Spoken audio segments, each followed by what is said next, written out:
Hello বন্ধুরা, আমি রিঙ্কি। আজকে আবার একটা নতুন ভিডিও নিয়ে আমি চলে এসেছি। তোমরা সবাই কেমন আছো? আশা করছি ভালো আছো। আমিও খুব ভালো আছি। আজকে তোমাদের সঙ্গে শেয়ার করব what I it in a day. তো এর আগেও আমি একবার শেয়ার করেছিলাম, সেটাই আমি প্রচুর ভালোবাসা পেয়েছি তোমাদের থেকে, তাই ভাবলাম আজকেও একটা শেয়ার করা যাক। তো দেখো, সকাল সকাল আমি ম্যাগি খেয়ে নিচ্ছি। ম্যাগিটা খুব একটা ভালো লাগে না, তাও আজকে মনে হলো যে না, একটু খাওয়াই যেতে পারে।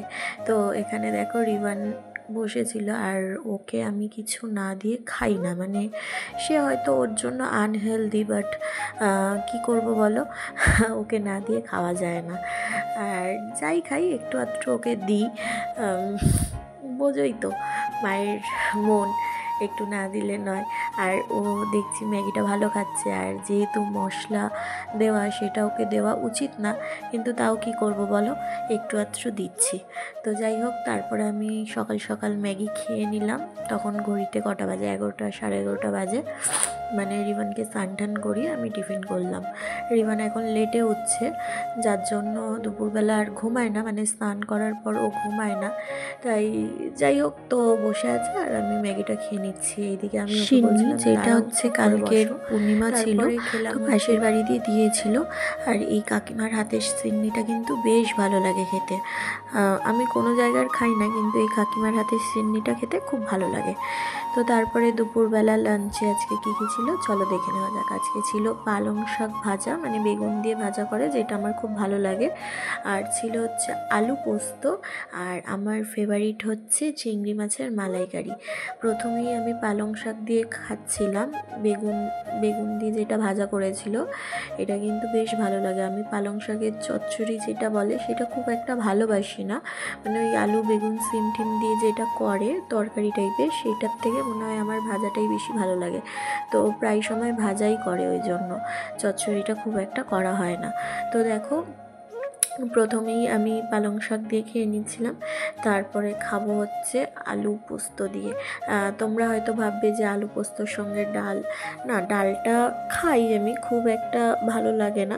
মানে ডালের সঙ্গে আলু ভাজাটা ভালো লাগে, আর আলু পোস্তটা কি বলো তো, শুধু শুধুই ভাত দিয়ে মেখে খেতে ভালো লাগে। আর এখানে এই বাড়িতে আলু পোস্ত হয় একদম ঝাল ঝাল, যেটা এখনও আমি ভিডিও এডিট করছি আর আমার এখনও জিভে জল আসছে। আর তোমরা দেখলে হয়তো বুঝতে পারবে যে গরম ভাতটা পুরো গরম ছিল, মানে ধোয়া উঠছে। আর হচ্ছে এরকম আলু পোস্ত, তার সঙ্গে একটু লেবু থাকলে ভালো হতো, বাট লেবুটা আজকে নিইনি। কেন? চিংড়ি মাছের মালাইকারি খাবো যেহেতু, সেই জন্য গলা বুক জ্বলবে, আর আমার একটুতেই অ্যাসিডিটি হয়ে যায়। তো সেই কারণে আমি আর লেবুটা নিইনি। মা বলছিল লেবু নেওয়ার কথা, বাট আমি নিইনি, যেহেতু চিংড়ি মাছের মালাইকারি খাবো। আর কি বলবো, আলু পোস্ত সেই লাগে, সেই। আর ডালের সঙ্গে খুব একটা ভালো লাগে না, এরকম শুধু আলু পোস্ত দিয়ে বেশ ভালোই খাই। তারপরে চলে এলো আমার ফেভারিট হচ্ছে চিংড়ি মাছের মালাইকারি। আর তোমরা হয়তো ভাববে যে চিংড়িগুলো এরকম গুটিয়ে গেছে। চিংড়ি মাছগুলো বড় ছিল, বাট ওই যেটা কাঠি ভরে করে না, সেটা কাঠি ভরে করেনি বলে ওরকম গুটিয়ে গিয়ে ছোট হয়ে গেছে। তো চিংড়ি মাছের মালাইকারির সঙ্গে গরম গরম ভাত।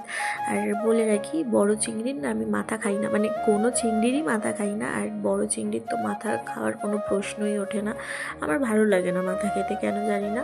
অনেকেই আবার মাথাটা পছন্দ করে চিবাতে, বাট আমার ভালো লাগে না, যার জন্য মাথাগুলো মাকে দিয়ে দিয়েছি। আর আমি ওই বডিটা খাচ্ছিলাম। আবার এই চিংড়ি মাছের মালাইকারির একটা কি গুণ বলো তো, ওই যে খোলা ছাড়িয়ে খেতে হয়, প্রচুর টাইম লাগে, বিরক্ত লেগে যায়। খেতে ভালো লাগে, কিন্তু এই যে খোসা ছাড়িয়ে যে খেতে হয়, একদম, মানে কি বলবো। আগে আমি ভাতটা খেয়ে নিয়েছিলাম, তারপরে আমি চিংড়ি মাছগুলো খাচ্ছিলাম। আমার শুধু মুখে চিংড়ি মাছটা খেতে ভালো লাগে, তো তোমাদের সেটা দেখালাম।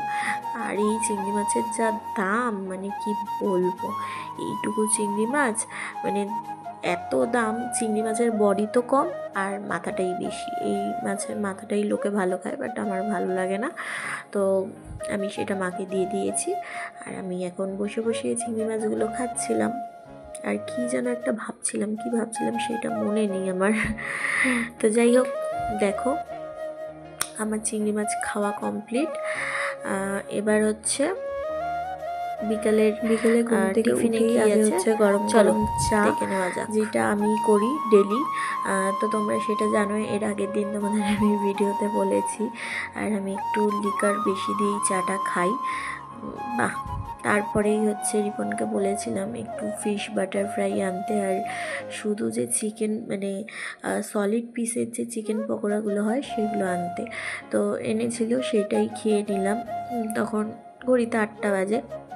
আর ফিশ বাটার ফ্রাই কার কার ভালো লাগে আমাকে কিন্তু অবশ্যই কমেন্ট করে জানিও। ফিশ ফ্রাইয়ের থেকেও আমার মনে হয় ফিশ বাটার ফ্রাইটা বেশি আমার ভালো লাগে। আর এই চিকেন পকোড়ার মানে সলিড চিকেন দিয়ে যেটা পকোড়া করে সেটা তো সেই লেভেলের টেস্ট, সঙ্গে একটু টমেটো কেচাপ।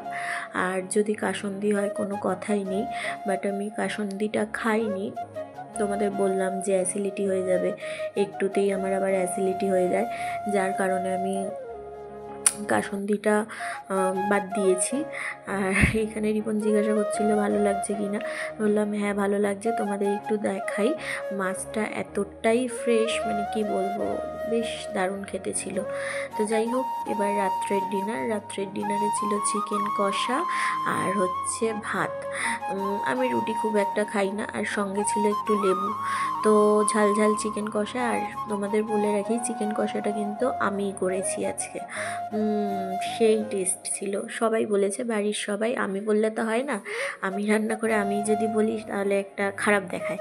যাই হোক, সবাই বলেছে যে চিকেন কষাটা খুব টেস্টি হয়েছিল, আর আমারও খুব ভালো লেগেছে, একদম ঝাল ঝাল। তো যাই হোক, দেখা হচ্ছে পরের ভিডিওতে।